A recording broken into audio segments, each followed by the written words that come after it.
Bonjour à tous et bienvenue à True Fact.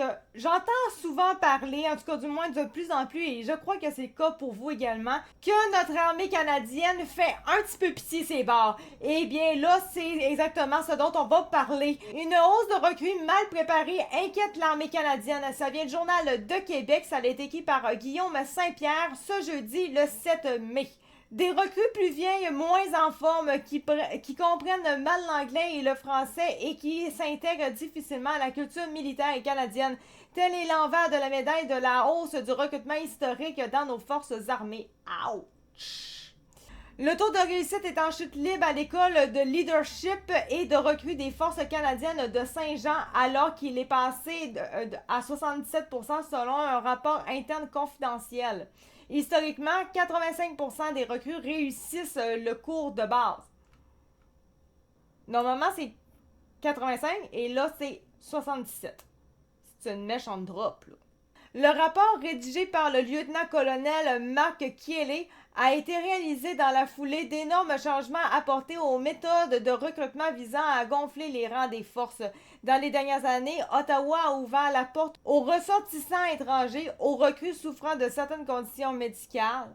Je sais pas c'est quoi les conditions médicales, mais dans les forces armées canadiennes, il faut quand même que tu sois top shape. Autant mentalement que physiquement. Faut pas t'aider des gros problèmes de santé normalement. Et il dit qu'ils ont abandonné les tests d'aptitude. Ça peut bien faire pitié.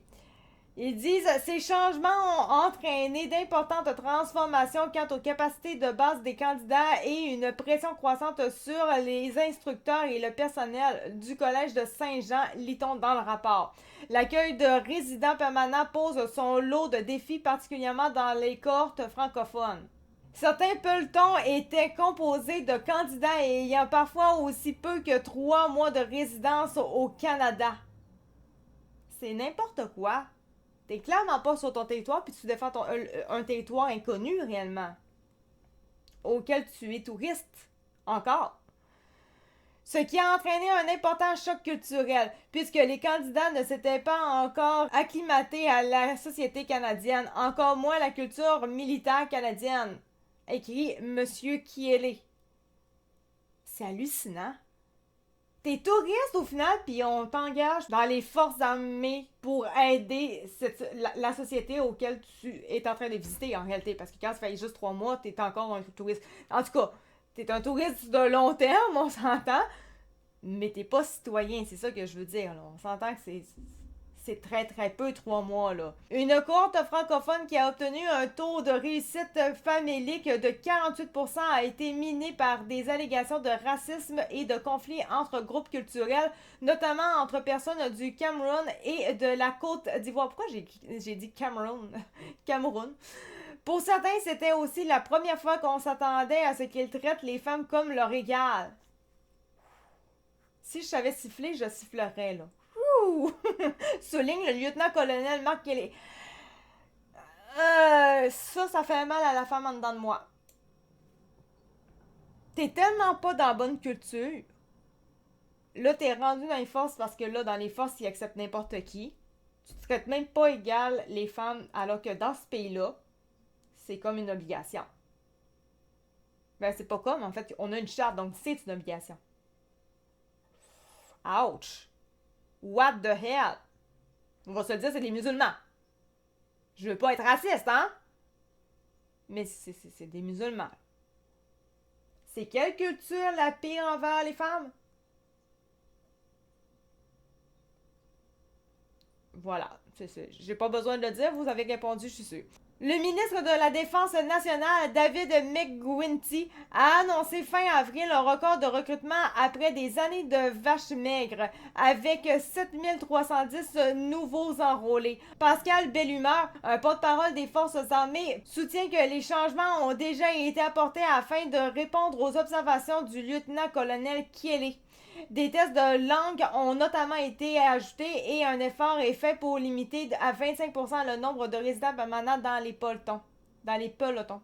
Le lieutenant-colonel à la retraite Rémi Landry s'inquiète tout de même des conséquences des nouvelles méthodes de recrutement.